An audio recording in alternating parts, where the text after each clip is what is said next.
विराजमान है। वो चंद्रभागा क्या करती है? वो चंद्रभागा का काम क्या है? वो चंद्रभागा नदी का काम क्या है? मां चंद्रभागा का काम क्या है?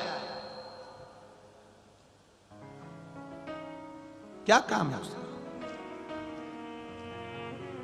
महाराज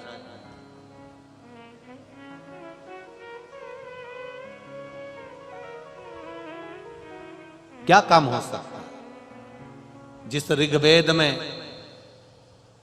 चंद्रभागा का नाम दिया गया है, ऋग्वेद में चंद्रभागा का नाम है, महाभारत में चंद्रभागा का नाम है,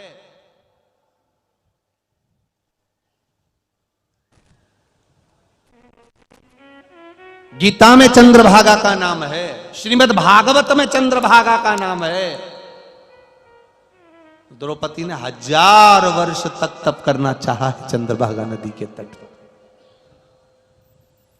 कौन है चंद्रभागा? क्या काम है इसका? एक काम चंद्रभागा का सबसे प्रबल है। क्या काम है चंद्रभागा का? देखिए देवऋषि नारद की कथा शिव महापुराण क्या कह रही है। देवऋषि नारद गए थे तप करने के लिए चंद्रभागा नदी के तट पर। बालू रेत का शिवलिंग बनाकर देवऋषि नारद ने तप करना प्रारंभ करा। देवऋषि नारद ने जो तप करना प्रारंभ करा, तप करते करते देवऋषि नारद को केवल थोड़ा ही समय निकला था और चंद्रभागा का बल देवऋषि नारद को प्राप्त हो गया और भगवान शंकर ने आकर देवऋषि नारद को श्राप से मुक्त किया, अहंकार से मुक्त। तो देवऋषि नारद ने कहा कि भगवान विष्णु तो बोले थे कि मुझे 1000 वर्ष तक तप करना पड़ेगा, 1000 वर्ष तक मुझे तप करना पड़ेगा, तब जाकर मैं श्राप से मुक्त हो पाऊंगा, तब मैं जाकर अहंकार से मुक्त हो पाऊंगा। पर मैंने तो इतना तप भी नहीं करा, फिर मुझे इतना फल कैसे मिल गया? तो भगवान शिव ने कहा, देवऋषि नारद, ये तुम्हारे तप बल का प्रमाण नहीं है, ये चंद्रभागा के तप बल का प्रमाण है कि चंद्रभागा के तट पर, चंद्रभागा के तट पर जो जाता है, चाहे 1000 किलोमीटर दूर से पैदल चलकर चले जाए, 1000 किलोमीटर दूर से पैदल चलकर चले जाए, और पंडरीनाथ का हरि विठ्ठल का दर्शन करने से पहले चंद्रभागा में जब वो डुबकी लगाता है, चंद्रभागा अपना तप उसको इतना दे देती है, इतना दे देती है कि उसकी थकान मिट जाती है, हरि विठ्ठल का दर्शन कर कर सुख पा जाए। वो चंद्रभागा वारकरी संप्रदाय में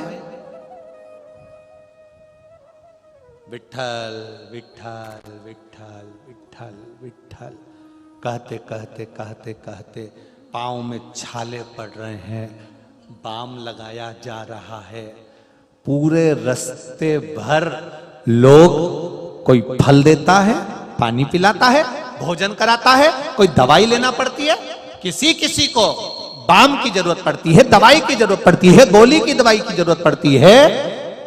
दुनिया भर के लोग वारकरी संप्रदाय के पंढरपुर जाते हैं, रास्ते में उनको कितनी भी तकलीफ आ जाए, दवाई लेना पड़ जाए, पर शिव महापुराण की कथा कहती है वो वारकरी संप्रदाय के लोग जब चंद्रभागा के तट पर जाते हैं तो चंद्रभागा उनके दुख को ऐसे खींच लेती है जैसे लोहे को चुंबक खींच लेती है, और वो श्रेष्ठ आनंदित हो जाते हैं, उनको फिर दुख नहीं है।